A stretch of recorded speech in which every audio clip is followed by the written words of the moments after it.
Hi ചേട്ടാ. Hi നിമി. നമ്മൾ last ചെയ്തത് നമ്മുടെ സ്കോട്ട്ലാൻഡ് യാർഡിന്റെ വ്ളോഗായിരുന്നു. അപ്പോൾ എങ്ങനെയുണ്ടായിരുന്നു ആ വ്ളോഗിന്റെ റെസ്പോൺസ്? വളരെ നല്ല റെസ്പോൺസ് ആയിരുന്നു. ഒത്തിരി നല്ല എൻക്വയറീസുകൾ നമുക്ക് വന്നിട്ടുണ്ട്. കുറച്ച് സൈറ്റ് വിസിറ്റുകൾ നടന്നുകൊണ്ടിരിക്കുന്നു. ഇനി നെക്സ്റ്റ് വീക്ക് തുടങ്ങി ഒത്തിരി ആൾക്കാർ പുറത്തുനിന്ന് വരുന്നവരാണ് NRI സീസൺ സ്റ്റാർട്ട് ചെയ്യാണല്ലോ. അപ്പോൾ ആ ഒരു എൻക്വയറി കൂടി നമ്മൾ നന്നായിട്ട് പ്രതീക്ഷിക്കുന്നുണ്ട്. എന്തായാലും നല്ലൊരു ബിസിനസ് ഉണ്ടാവുമെന്ന് പ്രതീക്ഷിക്കുന്നു. നമ്മൾ കഴിഞ്ഞ വീക്കിൽ പറഞ്ഞിരുന്നു, ഈ വീക്കിൽ നമ്മൾ ഗ്രീൻ നോക്ക് എന്ന് പറഞ്ഞാൽ നമ്മുടെ കാക്കനാട് കളക്ടറേറ്റിൻ്റെയും അതുപോലെ തന്നെ IT പാർക്കിൻ്റെ ഒക്കെ ഏറ്റവും അടുത്ത് ഉള്ള ഒരു വില്ല പ്രോജക്റ്റാണ് അത്. അപ്പോൾ അതിൻ്റെ വ്ളോഗായിട്ടായിരിക്കും ഇരിക്കുക എന്ന് പറഞ്ഞിട്ടാണ് നമ്മൾ പിരിഞ്ഞത്. അപ്പോൾ നമ്മൾ ഇനീഷ്യൽ ടൈമിൽ, അതായത് എനിക്ക് കൊണ്ട് ലോഞ്ച് ചെയ്ത സമയത്ത് ഗ്രീൻ നോക്കിൻ്റെ ഒരു ഡീറ്റെയിൽഡ് ആയിട്ടുള്ള വ്ളോഗ് നമ്മൾ ചെയ്തിരുന്നു. അപ്പോൾ അതിൽ നിന്നൊക്കെ ഒത്തിരി വ്യത്യാസങ്ങൾ വന്നു, സൈറ്റിലാണെങ്കിലും അതുപോലെ നിങ്ങൾക്ക് സെയിൽസിലാണെങ്കിലും ഒക്കെ. അപ്പോൾ അതിൻ്റെ ഒരു കറൻറ്റ് സ്റ്റാറ്റസാണ് നമ്മൾ മെയിനായിട്ട് ഇന്നത്തെ ഈ ഒരു വ്ളോഗിൽ നമ്മൾ ഫോക്കസ് ചെയ്യുന്നത്. അപ്പോൾ ഈ ഒരു വ്ളോഗ് ആദ്യമായിട്ട് കാണുന്നവർക്ക് വേണ്ടിയിട്ട് ചേട്ടൻ ഇതിൻ്റെ ഒരു ലൊക്കേഷനിൽ നിന്ന് ഒന്ന് സ്റ്റാർട്ട് ചെയ്യാമോ? എന്തൊക്കെയാണ് അതിൻ്റെ ഒരു ലൊക്കേഷൻ അഡ്വാൻറ്റേജസ്? ഈ പ്രോജക്റ്റിലോട്ട് നമ്മൾ പോകുമ്പോൾ ഈ പ്രോജക്റ്റിൻ്റെ ഏറ്റവും വലിയൊരു അഡ്വാൻറ്റേജ് എന്ന് പറഞ്ഞാൽ ലൊക്കേഷൻ തന്നെയാണ്. നമ്മളൊരു പ്രോജക്റ്റ് കൺസിഡർ ചെയ്യുമ്പോൾ എപ്പോഴും ഫസ്റ്റ് നോക്കുന്ന ഒരാൾ ലൊക്കേഷൻ തന്നെയാണ് മെയിനായിട്ട്. അതുകൊണ്ട് തന്നെ ഈ പ്രോജക്റ്റിൻ്റെ ഒരു ഐഡൻറ്റിറ്റി, ഗ്രീൻ ടെക്കിൻ്റെ ഒരു ഐഡൻറ്റിറ്റി ആയുള്ള ഒരു പ്രോജക്റ്റാണ്. കാരണം ടൗണിനകത്ത് ചെയ്യുന്നൊരു പ്രോജക്റ്റാണത്. ടൗണിനകത്ത് വില്ല പ്രോജക്റ്റ് ചെയ്യാന്ന് പറഞ്ഞാൽ കുറച്ച് ബുദ്ധിമുട്ടുള്ള കാര്യം, ഒരുപാട് ഫാക്ടേഴ്സ് അതിനകത്ത് കണക്ട് ചെയ്തിട്ടുണ്ട്. നല്ലൊരു ലാൻഡ് കിട്ടുക എന്ന് പറയുന്നതും, അതുപോലെ തന്നെ എപ്പോഴും ടൗണിനകത്ത് പ്രൈസ് റേഞ്ച് വളരെ കൂടുതലാണ്.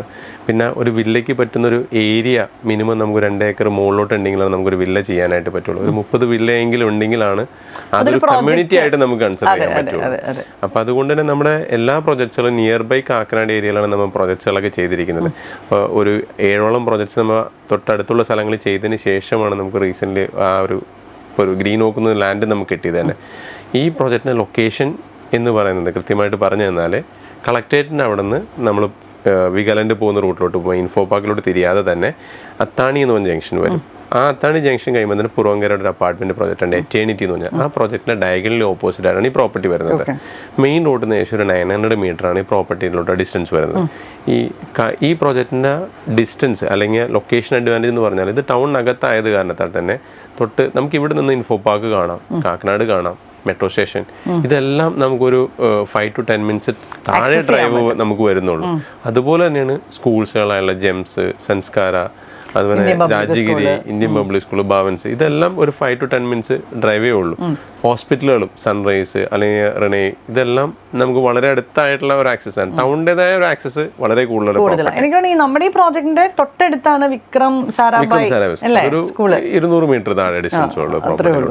നമ്മൾ ഈ പ്രോജക്റ്റിലേക്ക് വരുമ്പോൾ ഇത് ശരിക്കും പറയുമ്പോൾ ചേട്ടൻ പറഞ്ഞ പോലെ ഇതിൻ്റെ ലൊക്കേഷനാണ് ഏറ്റവും ഒരു ഭയങ്കര ഹൈലൈറ്റ് ആയിട്ട് നിൽക്കുന്നത്. കാരണം നിങ്ങളുടെ മിക്ക പ്രോജക്ട്സ് ഇപ്പം സ്കോട്ട്ലാൻഡ് യാർഡ്, മെക്സിക്കൻ ബംഗ്ലാവ്, സ്പാനിഷ് വില്ല എല്ലാം നമ്മൾ ആ കാക്കനാട് വീഗാലാൻഡ് റൂട്ടിൽ കുറച്ച് കാക്കനാട് നിന്ന് മാറിയിട്ടാണ്. പക്ഷെ അതെല്ലാം നമ്മൾ വളരെ സക്സസ്ഫുള്ളി കംപ്ലീറ്റ് ചെയ്ത പ്രോജക്ട്സ് ആണ്.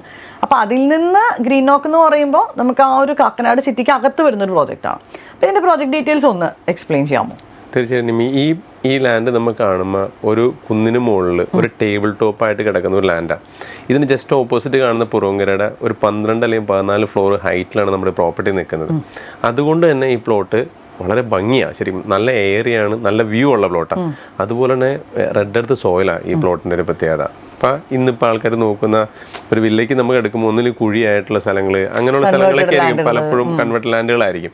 അത് വെച്ച് നോക്കുമ്പോൾ ഇത് വളരെ ഭംഗിയാണ്. കാരണം ഇവിടെ നിന്ന് നമുക്ക് ഇൻഫോ പാർക്ക് കാണാം, കാക്കനാട് കാണാം, അത്രയും ഡിസ്റ്റൻസാണ്, നല്ല കാറ്റുള്ള ഏരിയ. അതുപോലെ തന്നെ പിന്നെ ഈ പ്രോജക്റ്റ് എന്ന് പറഞ്ഞാൽ ഏകദേശം ഒരു 3 ഏക്കറാണ് നമ്മുടെ ലാൻഡ് വരുന്നത്. ഇതിനകത്ത് നമ്മൾ 30 വില്ലയാണ് പ്ലാൻ ചെയ്തിരിക്കുന്നത്. അത് സ്റ്റാർട്ടിങ് ഒരു 6 സെൻറ്റ് തുടങ്ങിയിട്ട് ഒരു 10 സെൻറ്റ് 11 സെൻറ്റ് വരെ വരുന്ന പ്ലോട്ട് സൈസുകൾ നമുക്ക് അതിനകത്തുണ്ട്. ഇപ്പം നമുക്ക് ഈ പ്രോജക്റ്റിന് ഏകദേശം ഒരു 80% ബുക്കിംഗ് കഴിഞ്ഞ പ്രോജക്റ്റാണ്. കാരണം ഒത്തിരി എൻക്വയറികളുള്ള ഒരു ലൊക്കേഷനാണ് കാക്കനാട്. ഇതിനൊരു മെയിൻ റീസൺ എന്ന് പറയുമ്പോൾ കാക്കനാട് നമ്മളൊരു അപ്പാർട്ട്മെൻറ്റ് എടുക്കുമ്പോൾ തന്നെ അതിൻ്റെ ഒരു കോസ്റ്റ് എന്ന് പറയുമ്പോൾ ഒരു 2 CR അടുത്ത് വരും. അപ്പോൾ അങ്ങനെ വരുന്ന ക്ലയൻസുകൾ എന്തുകൊണ്ടും ഒരു പ്രോജക്റ്റിനകത്തായി കഴിഞ്ഞാൽ നമുക്ക് ലാൻഡും അതുപോലെ തന്നെ ഇവിടെ ഈ പ്രോജക്റ്റിൽ തന്നെ നമുക്ക് ഏകദേശം ഒരു 300 അപ്പാർട്ട്മെൻറ്റ് ചെയ്യാൻ പറ്റുന്ന ലൊക്കേഷനിൽ, ആ ലാൻഡിലാണ് നമ്മൾ 1030 വീട് പ്ലാൻ ചെയ്തിരിക്കുന്നത്. അപ്പം അത്രമധികം ഓപ്പൺ സ്പേസ് ഈ പ്രോജക്റ്റിലോട്ടുണ്ട്. അതാണ് ഈ പ്രോജക്റ്റിന്റെ വലിയൊരു ഹൈലൈറ്റ്. ഇവിടെ 6 സെൻസ് ലാൻഡിൽ നമ്മൾ 2600 സ്ക്വയർ ഫീറ്റ് ആണ് നമ്മൾ പ്ലാനിലുള്ളത്. നമ്മുടെ എപ്പോഴും ഉള്ള ഒരു ഡിസൈൻ തന്നെ ഒരു യൂറോപ്യൻ കൺസെപ്റ്റ് ആണ് നമ്മൾ ഇതിനകത്ത് കൊണ്ടുവന്നിരിക്കുന്നത്. ഗ്രൗണ്ട് ഫ്ലോറും ഫസ്റ്റ് ഫ്ലോറും, അതുകൂടാതെ തന്നെ ഒരു ആറ്റിക് സ്പേസും നമ്മൾ കൊടുക്കുന്നുണ്ട്. ആറ്റിക് ഏരിയ നമ്മുടെ സ്ക്വയർ ഫീറ്റ് ഏരിയയിൽ വരുന്നില്ല, ഡിസൈൻ്റെ പാർട്ടായിട്ട് നമ്മൾ നിൽക്കുന്നത്. ഒരു കസ്റ്റമർ നമ്മുടെ അടുത്ത് വരുന്നത് അവരൊരു റിക്വയർമെൻറ്റും കൊണ്ടായിരിക്കും വരുന്നത്. പലപ്പോഴും ടൗണിനകത്ത് ഫ്ലാറ്റ് ഉള്ളവരായിരിക്കാം, അതല്ലെങ്കിൽ ഒരു വീട് വേണമെന്ന് ഒത്തിരി ആഗ്രഹിച്ച് ടൗണിനകത്ത് ജോലിയുടെ കാര്യങ്ങളും മറ്റു കാര്യങ്ങളൊക്കെ ആയിട്ട് വരുന്നവരായിരിക്കാം. അങ്ങനെ വരുന്നവരെ സംബന്ധിച്ച് അവരുടെ ആവശ്യകത നമ്മൾ ഉൾക്കൊണ്ടുകൊണ്ട് തന്നെ നമ്മൾ ഉള്ളിലെ സ്പേസ് കസ്റ്റമൈസ് ചെയ്ത് മേ ബി കുറച്ച് ലാൻഡ് ഏരിയയിൽ കസ്റ്റമൈസേഷൻ ചെയ്ത് അങ്ങനെയാണ് നമ്മളൊരു പ്രൊജക്റ്റ് കൊണ്ടുവരുന്നത്. നമുക്ക് ഇന്നോവേഴ്സ് ആയിട്ട് നമുക്ക് ആർക്കിടെക്ട്സും ഡിസൈനേഴ്സും ഉണ്ട്, ഇൻക്ലൂഡിങ് ഇന്റീരിയർ വരെ നമുക്ക് നമ്മുടെ ഇന്നോവേഴ്സ് തന്നെ നമുക്ക് ചെയ്തു പോകാൻ പറ്റും. ഓരോ വീട് ചെയ്ത് കഴിയുമ്പോഴും അതെല്ലാം ഒരു ഐഡന്റിക്കലായുള്ള വീടുകളായിട്ടായിരിക്കും മാറുന്നത് ശരിക്കും പറഞ്ഞാൽ. അതായത് എലിവേഷൻ നമുക്ക് അതുപോലെ തന്നെ നിർത്തിക്കൊണ്ട് ഇൻസൈഡ് പ്ലാനുകൾ നമ്മളുടെ ഇഷ്ടത്തിന് നമുക്ക് കസ്റ്റമൈസ് ചെയ്യാനുള്ള ഒരു പ്രൊവിഷൻ ഉണ്ട് അല്ലേ? നമ്മൾ എല്ലാ പ്രോജക്ട്സും ചെയ്യുന്ന പോലെ തന്നെ ഒരു പ്രൊവിഷൻ അതിൽ അവൈലബിൾ ആണ്. ഇതിന്റെ ഒരു പ്രൈസിങ് എങ്ങനെയായിരിക്കും ചേട്ടാ സ്റ്റാർട്ട് ചെയ്യുന്നത്? നമ്മൾ ഇതിന്റെ പ്രൈസ് 6 സെൻസ് ലാൻഡിൽ 2600 സ്ക്വയർ ഫീറ്റ് വരുമ്പോൾ 245 നമ്മുടെ കോസ്റ്റ് വരുന്നത്. ഈ പ്രൈസിംഗ് എന്ന് പറയുമ്പോൾ ശരിക്കും ഇപ്പം ഇന്നത്തെ അവസ്ഥയിൽ കാക്കനാട് ഒരു പ്രീമിയം ബിൽഡറിന്റെ ഒരു അപ്പാർട്ട്മെന്റ് നമ്മൾ എടുക്കുമ്പോൾ ഏകദേശം ഒരു 2 CR താഴെയും അല്ലെങ്കിൽ 2 CR മുകളിലും വരുന്ന പ്രൊജക്റ്റുകളുണ്ട്. അതുകൊണ്ട് തന്നെ ഒത്തിരി ക്ലയൻസ് ആ റേഞ്ചിലുള്ള ആൾക്കാരൊക്കെയാണ് ഈ വില്ലയിലോട്ട് കയറി വരുന്നത് ശരിക്കും പറഞ്ഞാൽ. കാരണം ഇതൊരു ഐഡൻറ്റിറ്റി തന്നെയാണ് ശരിക്കും പറഞ്ഞാൽ. ഇന്ന് നമുക്കൊരു പ്രൊജക്റ്റ് ചെയ്യാൻ പറ്റുന്നുണ്ട്, ചെയ്യാൻ നമുക്ക് കിട്ടി. നാളെ ഒരു ബിൽഡറെ സംബന്ധിച്ച് അങ്ങനത്തെ ഒരു പ്രൊജക്റ്റ് ചെയ്യാനുള്ള ലാൻഡ് അവൈലബിലിറ്റി കാക്കനാടില്ല. അതുകൊണ്ട് തന്നെ ഒരു വില്ല എടുത്തവരെ സംബന്ധിച്ച് 2 വർഷമോ അല്ല 5 വർഷം കഴിയുമ്പോഴേക്കും ഇന്ന പ്രൊജക്റ്റിലാണെന്ന് പറയുമ്പോൾ അത് അവർക്കൊരു അഡ്രസ്സ് തന്നെയാണ് ശരിക്കും പറഞ്ഞാൽ.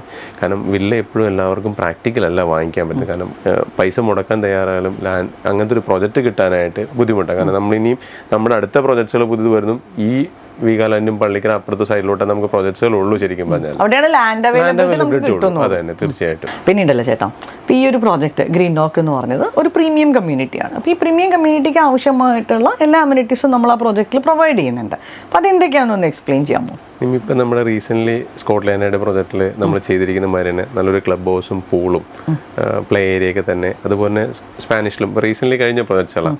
അതുപോലെ തന്നെ നല്ലൊരു ഏരിയ നമ്മൾ ഈ പ്രൊജക്റ്റിലോട്ട് മാറ്റി വെച്ചിട്ടുണ്ട്. ഏകദേശം ഒരു ടൗണിനകത്താണെങ്കിൽ പോലും 30 സെൻസോളം ലാൻഡ് നമ്മൾ ഇതിൻ്റെ കോമൺ ഏരിയയ്ക്കായിട്ട് മാറ്റി വെച്ചിരിക്കുക. നല്ലൊരു പ്ലേ ഏരിയ, അതുപോലെ നല്ലൊരു ക്ലബ് ഹൗസ്. ഈ ക്ലബ് ഹൗസിനകത്ത് ഇൻഡോർ ഗെയിംസുകളും ഹെൽത്ത് ക്ലബും നമുക്ക് വരുന്നുണ്ട്. അതുകൂടാതെ ഓപ്പൺ ഏരിയയിൽ നമ്മളൊരു വലിയ പൂളും നമ്മൾ ഇതിനകത്ത് കൊടുക്കുന്നുണ്ട്. പിന്നെ ഈ പ്രോജക്റ്റിൻ്റെ 6 മീറ്റർ വൈഡായുള്ള റോഡാണ് നമ്മൾ കൊടുക്കുന്നത്. 24 hours സെക്യൂരിറ്റിയും CCTV ക്യാമറ അങ്ങനെ വേണ്ട എല്ലാ ഫെസിലിറ്റീസും പ്രോജക്റ്റിൻ്റെ ഭാഗമായിട്ട് നമ്മൾ ഇതിനകത്ത് ചെയ്യുന്നുണ്ട് ശരിക്കും തന്നെ. അപ്പോൾ ചേട്ടാ, നമ്മൾ ഗ്രീൻ നോക്കിൻ്റെ വിശേഷങ്ങളാണ് ഈ ഒരു വ്ളോഗിൽ കണ്ടത്. ഇപ്പം നമ്മൾ എപ്പോഴും വ്ളോഗ് ചെയ്യുമ്പോൾ നമ്മൾ ആ ഒരു സീരീസ് ഓഫ് വ്ളോഗ്സ് ആണല്ലോ ചെയ്യാറ്. ഇപ്പോൾ കഴിഞ്ഞ പ്രാവശ്യം സ്കോട്ട്ലാൻഡ് ചെയ്തു, ഇപ്രാവശ്യം നമ്മൾ ഗ്രീൻ നോക്ക് ചെയ്തു, അടുത്ത പ്രാവശ്യം അഗെയിൻ നമ്മുടെ ഏറ്റവും പ്രീമിയം പ്രോജക്റ്റ് ആയിട്ടുള്ള മെക്സിക്കൻ ബംഗ്ലാവിൻ്റെ വിശേഷങ്ങളാണ് നമ്മൾ നോക്കാൻ പോകുന്നത്.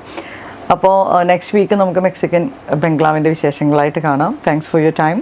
അതുപോലെ നിമ്മി, നമ്മൾ ഈ ഗ്രീൻ ഓക്ക് പ്രോജക്റ്റ് ഒരു വർഷം മുമ്പ് നമ്മൾ ലോഞ്ച് ചെയ്യുമ്പോൾ നിമ്മിയുടെ ബ്ലോഗ് വഴിയാണ് നമ്മൾ ഈ പ്രോജക്റ്റ് അനൗൺസ് ചെയ്തത്. അന്ന് നമുക്ക് ഒത്തിരി നല്ല ക്ലയൻസ് നമുക്ക് ഇതിനകത്ത് കൊണ്ടുവരാനായിട്ട് നമുക്ക് സാധിച്ചു. അതുപോലെ തന്നെ ഇപ്പോഴും കുറച്ച് നമുക്ക് അവൈലബിലിറ്റി ഈ പ്രോജക്റ്റിലുണ്ട്. ശരിക്കും പറഞ്ഞാൽ ടൗണിനകത്തൊരു വില്ല നോക്കുന്നവരെ സംബന്ധിച്ച് ഇത് വളരെ റൈറ്റ് ആയുള്ള ടൈം. ഒത്തിരി ഡെവലപ്മെന്റ്സ് ആണ് കാക്കനാട് നടന്നുകൊണ്ടിരിക്കുന്നത്. കാരണം IT ഉള്ളിടത്തോളം കാലം അവിടെ വികസനങ്ങൾ ഒത്തിരി വന്നുകൊണ്ടിരിക്കുന്നു. അത് നമ്മളറിയാതെയും അറിഞ്ഞുമായിട്ട് വരുന്ന ഒരുപാട് ഡെവലപ്മെന്റ്സ് ഉണ്ട്. അപ്പോൾ അവിടെ ഒരു വില്ല നോക്കുന്നവരെ സംബന്ധിച്ച് ഇത് നല്ല ഓപ്ഷനാണ് ശരിക്കും പറഞ്ഞാൽ. അപ്പോൾ ഈ വ്ളോഗിലും നല്ല ക്ലയൻസിനെ കിട്ടട്ടെ. Thank you.